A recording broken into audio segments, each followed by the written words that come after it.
اعوذ باللہ من الشیطان الرجیم بسم اللہ الرحمن الرحیم۔ پناہ مانگتی ہوں میں اللہ کی شیطان مردود سے، شروع کرتی ہوں میں اللہ کے نام سے۔ ان اللہ و ملائکتہ یصلون علی النبی یا ایھا الذین آمنوا صلوا علیہ وسلموا تسلیما۔ بے شک اللہ اور اس کے فرشتے حضرت نبی کریم صلی اللہ علیہ وسلم پر صلوات بھیجتے ہیں۔ اے ایمان والو، تم بھی ان پر درود اور سلام بھیجو۔ اللہم صلی علی محمد نبی الامی وعلی آلہ وبارک وسلم تسلیما۔ آج میں آپ کو اللہ کے پیارے محبوب رسول اللہ صلی اللہ تعالیٰ علیہ وسلم کے بچپن کا واقعہ بتانے جا رہی ہوں۔ حضور سرور کائنات جس زمانے میں پیدا ہوئی، وہاں مکہ میں جب بچہ پیدا ہوتا تو ان کی پرورش کے لیے شہر سے دور دیہات میں دایاؤں کے پاس دے دیا جاتا تھا۔ وجہ یہ تھی کہ دیہات کی عربی زبان بہت اچھی تھی۔ مکہ میں لوگ تجارت کے لیے الگ الگ زبان کے لوگ آتے تھے۔ ایسے میں بچہ عربی زبان کب سیکھ پاتا، کیونکہ وہاں ملی جلی زبان تھی۔ مکہ والے اپنے بچوں کی زبان کی حفاظت کے لیے شروع کے چند دن دیہات میں دایا کے پاس رکھتے تھے، اور دایا معاوضہ لے کر بچے کو 2 سال کے لیے اپنے پاس رکھ لیتی۔ دیہات کی اچھی آب و ہوا میں بچوں کی تندرستی اور جسمانی صحت بھی اچھی رہتی۔ اسی زمانے میں ہمارے نبی صلی اللہ تعالیٰ علیہ وسلم کی ولادت ہوئی۔ آپ کی والدہ ماجدہ فرماتی ہیں، بنو سعد قبیلے سے جو بھی عورتیں آئی تھیں بچہ لینے کے لیے، جب رسول اللہ صلی اللہ علیہ وسلم کے پاس آتی، دیکھتی اور یہ سنتی کہ یہ بچہ در یتیم ہے، تو کوئی بھی عورت آپ کو لینے کے لیے تیار نہیں ہوتی، کیونکہ بچے کے یتیم ہونے کی وجہ سے زیادہ معاوضہ ملنے کی امید نہیں تھی۔ حضرت حلیمہ سعدیہ بھی اس بنو سعد قبیلے میں سے ایک تھیں۔ حضرت حلیمہ سعدیہ فرماتی ہیں، میری اونٹنی لنگڑی اور لاغر تھی۔ میں مکہ میں تھوڑی دیر پہ پہنچی۔ اس وقت تقریباً بچے جا چکے تھے۔ ایک بچہ باقی تھا جو آمنہ کا در یتیم تھا۔ میں ان کے پاس گئی، پوچھا کون ہے اس بچے کے والد؟ حضرت آمنہ بولی، بچے کی ولادت سے 6 ماہ پہلے ہی والد کا وصال ہو چکا ہے۔ حلیمہ کہتی ہیں، میں چھوڑ کر باہر نکل آئی کہ باپ ہے نہیں، اگر میں بچے کو 2 سال تک دودھ پلا بھی دوں تو مجھے معاوضہ کون دے گا؟ پھر میں بولی، اور میرے شوہر حارث نے پورا مکہ چھان مارا، کوئی دوسرا بچہ نہیں ملا۔ حلیمہ سعدیہ کے شوہر نے کہا، اس یتیم بچے کو ہی لے چلو، کچھ تو معاوضہ ملے گا، خالی ہاتھ چلنے سے تو اچھا ہے اس کو ہی ساتھ لے لیا جائے۔ حضرت حلیمہ سعدیہ کہتی ہیں، میں حضرت آمنہ کے پاس آئی۔ آمنہ نے فرمایا، لے جانا چاہتی ہو تو لے لو، لیکن زیادہ معاوضہ میں دے نہیں سکتی۔ حضرت حلیمہ سعدیہ نے کہا ٹھیک ہے، اور بچے کو جب دیکھا، اتنا خوبصورت بچہ، چہرے پہ اتنا نور، اس سے رہا نہیں گیا، میں نے ماتھے کا بوسہ لے کر گود میں لے لیا۔ حلیمہ سعدیہ کہتی ہیں، آپ صلی اللہ تعالیٰ علیہ وسلم نے آنکھیں کھولی اور جنبش کیے، ہلکا مسکرائیں اور میری گود میں آ گئے۔ حضرت آمنہ فرماتی ہیں، جب بنو سعد قبیلے کی عورتیں نے آپ کو لینا چاہا تھا، تب آپ صلی اللہ تعالیٰ علیہ وسلم کسی کی گود میں بھی نہیں گئے، اور حضرت حلیمہ سعدیہ کی گود میں آپ فوراً ہی چلے گئے۔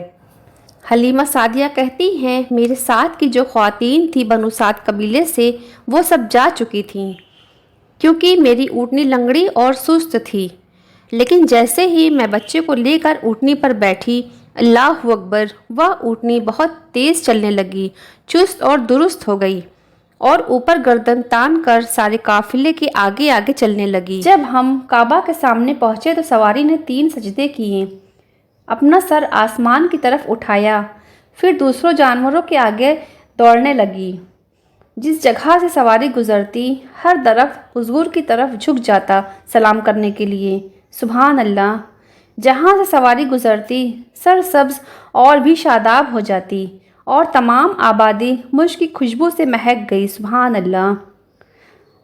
حضرت حلیمہ سعدیہ کہتی ہیں، میری اونٹنی اتنی تیز دوڑی کہ بنو سعد قبیلے میں سب سے پہلے میں حاضر ہوئی۔ میری سہیلیاں حیران تھیں کہ یہ اونٹنی ٹھیک کیسے ہو گئی، اور مجھ سے کہا، حلیمہ کیا اونٹنی تو نے دوسری لی ہے؟ تیری یہ وہی لاغر اونٹنی ہے، لیکن اس میں اتنی جان کہاں سے آ گئی اور یہ اتنی تیز کیسے دوڑ رہی ہے؟ جب ہم وہاں پہنچے تو وہاں سخت قحط پڑا ہوا تھا، تمام جانوروں کے تھن خشک ہو گئے تھے، لیکن جیسے ہی میں اس بچے کو لے کر گھر آئی، بکریوں کی تھن دودھ سے بھر گئے تھے، عجیب سی ہوائیں چلنے لگی تھی، برکت ہی برکت ہونے لگی تھی۔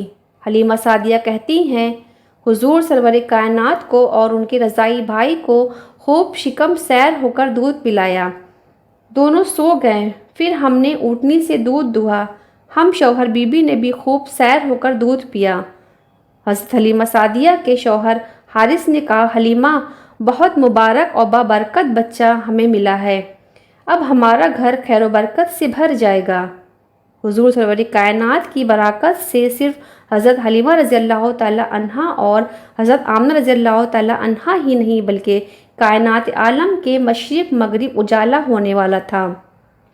حضرت سعدیہ فرماتی ہیں، میرا گھر رسول اللہ صلی اللہ علیہ وسلم کے چہرے مبارک نور سے ہر وقت روشن رہتا، آپ کا جھولا ہر وقت جھولتا رہتا، مجھے تو جھلانے کی ضرورت ہی نہ پڑتی۔ جب حضور سرور کائنات چاند کی طرف انگلی اٹھا کر اشارہ فرماتے تو مقدس انگلی کے اشارے سے چاند حرکت کرتا۔ حضرت حلیمہ سعدیہ فرماتی ہیں، جب آپ 2 برس کے ہو گئے، ہم نے آپ کا دودھ چھڑا دیا، آپ تیزی سے بڑھ رہے تھے اور بچوں کے مقابلے آپ کھانے پینے لگے تھے، آپ دھوپ میں چلتے تو بادل آپ پہ سایہ کرتا۔ ہم حضور سرور کائنات کو لے کر آمنہ کے پاس گئے، ان کو وہاں واپس دینے۔ اتفاق ایسا ہوا کہ مکہ میں اس سال بیماری پھیلی تھی۔ حضرت آمنہ کی اجازت سے ہم لوگ اور 2 سال کے لیے حضور کو اپنے گھر لے آئے۔ ہمارا گھر پھر سے رحمتوں کا جنت بن گیا۔ آپ بڑے ہونے لگے، آپ نے کبھی جھوٹ نہیں بولا، کبھی مذاق نہیں کیا۔ ایک بار آپ صلی اللہ تعالیٰ علیہ وسلم نے اپنے رضائی بھائی بہنوں کے ساتھ چارگاہ جانے کی ضد کی، میں نے اجازت دے دی۔ آپ صلی اللہ تعالیٰ علیہ وسلم کی برکت سے بکریوں کی تعداد اور زیادہ ہو گئی تھی، بکریاں دودھ بھی زیادہ دینے لگی تھیں۔ حضرت حلیمہ سعدیہ فرماتی ہیں، ایک دن بچے دوڑتے ہوئے میرے پاس آئیں، بولے، اماں جان غضب ہو گیا، محمد صلی اللہ تعالیٰ علیہ وسلم کا قتل ہو گیا۔ 3 شخص آئیں، سفید لباس پہنے تھے، محمد کو چت لٹا کر سینہ چیر دیا، ہم لوگ وہیں اسی حال میں چھوڑ کر بھاگ آئے۔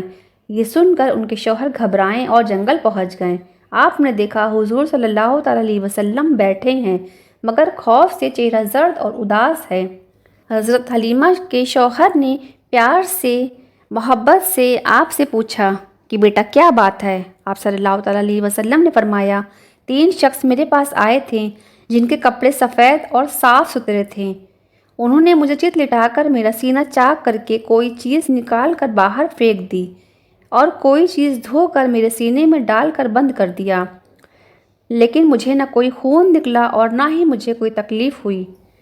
میری بہنوں، حضور سرور کائنات کا دل حسد کینہ بغض سے صاف رکھنا تھا اللہ تعالیٰ کو، اسی لیے یہ سب چیزیں نکال کر فرشتوں کے ذریعے پھینکوا دیا اور زمزم کے پانی سے دھو کر دل کو اس میں نور بھرا اور پھر سے دل کو سینے میں لگا دیا۔ حضور سرور کائنات کی باتوں کو سن کر حضرت حلیمہ اور ان کے شوہر دونوں بہت زیادہ گھبرا گئے اور بولے، حلیمہ مجھے لگتا ہے محمد پہ کوئی آسیب کا اثر ہے، لہٰذا تم ان کو ان کے گھر والوں کے پاس چھوڑ آؤ، نہیں تو ہم کیا جواب دیں گے ان کے گھر والوں کو۔ حضرت حلیمہ حضور سرور کائنات کو لے کر حضرت آمنہ ان کی والدہ کے پاس مکہ آ گئیں اور ان کے سپرد کر دیا۔ حضرت آمنہ فرماتی ہیں، حلیمہ تم تو بڑی خواہش سے محمد کو لے گئی تھی، پھر کیا بات ہو گئی؟ کیا وجہ ہے کہ اتنی جلد واپس لے آئی؟ حضرت حلیمہ نے شکم چاک والا واقعہ حضرت آمنہ کو بتا دیا کہ محمد کے ساتھ اور عجیب و غریب باتیں بھی ہوتی ہیں۔ آمنہ نے بتایا، یہ بڑی شان والا بچہ ہے، میرے نور نظر پر کبھی بھی شیطان یا جن کا عمل دخل نہیں ہو سکتا۔ حضرت آمنہ نے ایام حمل کے وقت کے ولادت کے وقت کے حیرت انگیز واقعہ بتا کر حلیمہ کو مطمئن کر دیا۔ حلیمہ سعدیہ نے آپ صلی اللہ علیہ وسلم کو آپ کی والدہ ماجدہ کے حوالے کر کے اپنے گاؤں واپس چلی آئیں۔ رشک کرتا ہے فلک ایسی زمیں پر اسد، جس پہ دو چار گھڑی ذکر خدا ہوتا ہے۔